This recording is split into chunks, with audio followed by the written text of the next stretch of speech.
இந்த கருத்தை பார்க்கும் பொழுது அறநிலையத்துறையே இருக்கக்கூடாது அப்படின்னு சொல்ற பாஜகவுடைய குரலாகத்தான் தாவேக அரசும் சொல்லுதா அப்படிங்கிற சந்தேகம் எங்களுக்கு வருது. மாண்புமிகு பேரவை தலைவர் அவர்களே, மாண்புமிகு தமிழ்நாடு முதல்வர் அவர்களே, அறநிலையத்துறையை பொறுத்த வரைக்கும் கோவில்களின் வருமானம் கோவில்களில் வரக்கூடிய பக்தர்களுக்காக செலவிடப்படும் என்பதை நம்முடைய ஆளுநர் உரையில் இடம்பெற்றதுதான் அதோடைய சாராம்சம். இன்னொன்று, சமீபத்தில் வெளியிடப்பட்ட திருமண மண்டபங்கள் மற்றும் வணிக வளாகங்கள், அந்த பணிகள் துவங்கப்படாத பணிகள் நிறுத்தப்பட்டது என்பது, இந்த பணிகளை பொறுத்த வரைக்கும் நாம் ஆராய்ந்த வரைக்கும் அந்த கோவில்களில் பொதுமக்களுக்கு தேவையான அடிப்படை வசதிகள், பொதுமக்களுக்கு தேவையான தங்குமிட வசதிகள், பொதுமக்கள் பக்தர்கள் வரப்போது அவர்களுக்கு தேவையான அடிப்படையிலான கழிப்பறை வசதிகள் போன்ற இந்த வசதிகளை மேம்படுத்துவதை காட்டிலும் இவர்கள் கமர்ஷியலாக கோவில்களுக்கு திருமண மண்டபங்கள் கட்டுவதிலும் வணிக வளாகங்கள் கட்டுவதிலும் அதன் மூலமாக வருவாய் ஈட்டுவதை மட்டுமே குறிக்கோளாக வைத்துக் கொண்டு இந்த திட்டங்களை துவங்கியதன் காரணமாக மேலும் அதன் மீது பல்வேறு நீதிமன்ற வழக்குகள், ஸ்டே ஆர்டர்ஸ் இருப்பதனால நாம் அதையெல்லாம் ரத்து செய்து அறிவிச்சிருந்தோம். இதற்கு ஒரே ஒரு உதாரணமாக, எந்த அளவிற்கு கோவில்களை கமர்ஷியலாக மாற்றுவதற்கு கடந்த ஆட்சி காலத்தில் முயற்சி செய்து கொண்டிருந்தார் என்பதற்காக ஒரே ஒரு சிறிய உதாரணத்தை மட்டும் சொல்லிடுறேன்.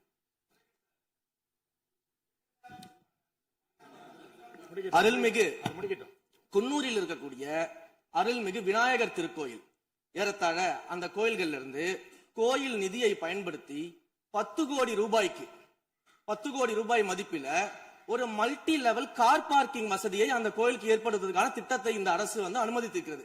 இதற்கு முன்னால் இருந்தக்கூடிய அமைச்சர் அவர்கள் அதை அறிவித்திருக்கிறாங்க. அந்த கோயில்ல ஒட்டுமொத்தமாக மாதத்திற்கு வரக்கூடிய பக்தர்களின் எண்ணிக்கையே 500 தான் ஆவரேஜா. அதே போல அந்த கோவில்களுக்கு அடிப்படையில கழிப்பறை வசதி கூட கிடையாது. இது மட்டும் இல்ல, குன்னூர் மற்றும் உதகையை சுற்றி இருக்கக்கூடிய அனைத்து பகுதிகளிலும் இருக்கக்கூடிய 50 கோவில்கள்ல பேசிக்கா இருக்கக்கூடிய டாய்லெட் ஃபெசிலிட்டிஸ் கூட அங்க இருக்கக்கூடிய கோயில்களுக்கு கிடையாது. அப்படிப்பட்ட இடங்கள்ல கோயில் நிதியை பயன்படுத்தி எதற்காக மல்டி லெவல் கார் பார்க்கிங் தேவைப்படுது? அப்ப இது கமர்ஷியல் திட்டங்கள் இல்லையா? கோவில் நிதியை இப்படி கமர்ஷியலாக பயன்படுத்துவதற்கு எதிராக தான் நாம இந்த திட்டங்களை எல்லாமே தடுத்து, இந்த திட்டங்கள் தேவையில்லை, அதற்கு பதிலாக நம்முடைய அரசாணையிலே வெளியிட்டிருக்கிறோம். மிக தெளிவாக கடைசி வரியை படித்து பார்த்தால் எல்லாருக்கும் தெரியும். இந்த கோவில் நிதியை பயன்படுத்தி கோவிலும் பக்தர்களும் பயன்பெறக்கூடிய வகையில மாற்று திட்டங்களை உருவாக்கும் வரியை நம்ம மென்ஷன் பண்ணியிருந்தோம். எந்த இடத்திலேயுமே மக்கள் பயன்படக்கூடிய கல்வி நிலையங்களையோ இல்ல இது போன்ற மருத்துவ வசதிகளையோ நாம செய்து தரமாட்டோம்னு சொல்லல. இன்னும் சொல்ல போனா, கடந்த 5 ஆண்டுகள்ல ஒன்றிய அரசின் நிதி உதவியோடு பழனியில பாத்தீங்கன்னா ஒரு சித்த மருத்துவமனை கட்டுவதற்கான நிதி உதவியை ஒன்றிய அரசு தருவதற்கு தயாராக இருந்தது.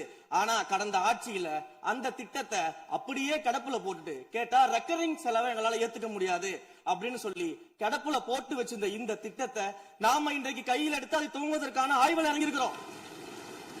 அப்ப எந்த இடத்திலையுமே மக்கள் பயன்பெறக்கூடிய திட்டங்களை நாம தடுக்கவும் இல்லை, நாம யாருக்கும் பி டீமாக இருந்து வேலை செய்ய வேண்டிய அவசியமும் இல்லை. கோயில்களின் நிதியை ஒரு காலமும் கமர்ஷியலாக பயன்படுத்த வேண்டிய அவசியமும் மாண்புமிகு தமிழ்நாடு முதலமைச்சர் தலைமையிலான தமிழக வெற்றி கழகத்தின் ஆட்சிக்கு தேவையும் இல்லை. மாண்புமிகு உறுப்பினர் சேகர் பாபு.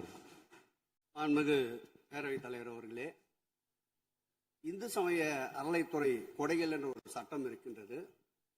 அந்த சட்டத்தில் விதி 69 என்ற குறிப்பிடப்பட்டிருக்கின்ற அந்த பணிகள் சட்ட விதிகளுக்கு உட்பட்டு சட்டத்தின் 36 பிரிவிலிருந்து தான் இந்த பணிகள் மேற்கொள்ளப்பட்டன.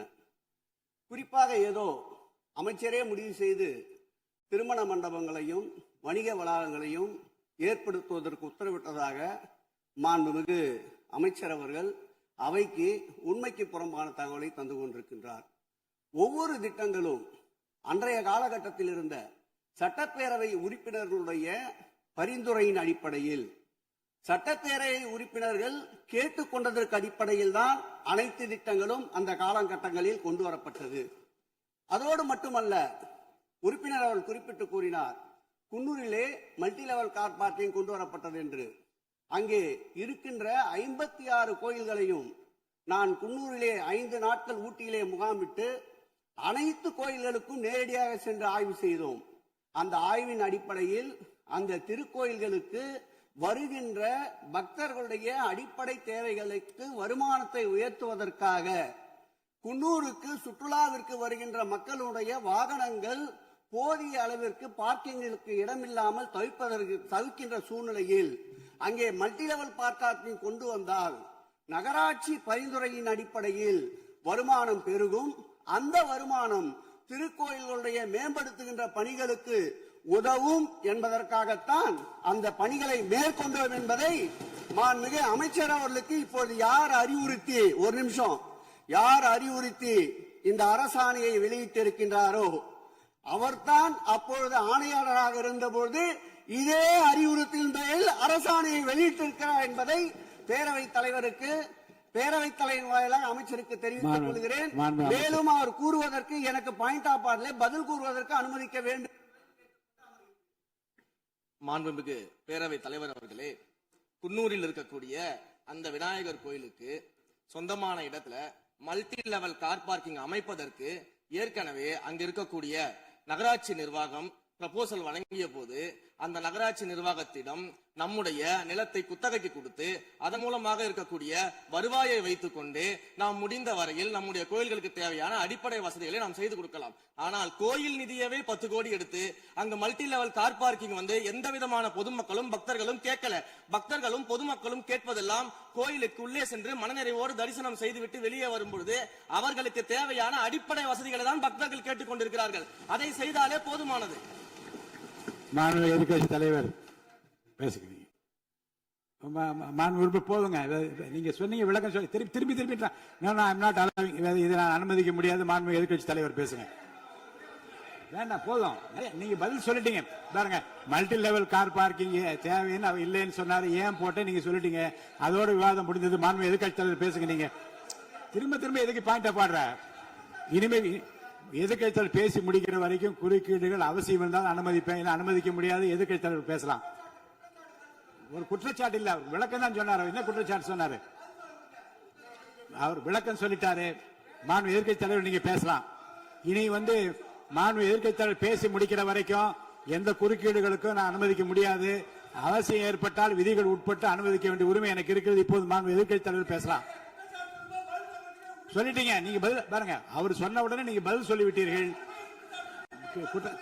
குற்றச்சாட்டு அல்ல, விளக்கம் சொன்னார் அவரு. 10 கோடி ரூபாய்க்கு இந்த இடத்துல 10 கோடி ரூபாய்க்கு கோயில் பணத்தை எடுத்து ஏன் பயன்படுத்தினீங்க, அது வேற எதுக்கு பக்தர்களுக்கு பயன்படு விளக்கம் சொன்னார். அவ்வளவுதான். குற்றச்சாட்டு எப்படி வராது? உங்க மேல குற்றச்சாட்டு வைக்கலையே, தவறா பயன்படுத்தினீங்க, அதுல தவறு நடந்து அவர் சொல்லலையே. அதை குற்றச்சாட்டாக எடுத்துக்கொள்ள முடியாது, விளக்கமாகத்தான் எடுத்துக்கொள்ள முடியும். மாண்புமிகு எதிர்க்கட்சி தலைவர் அவர்கள் பேசலாம்.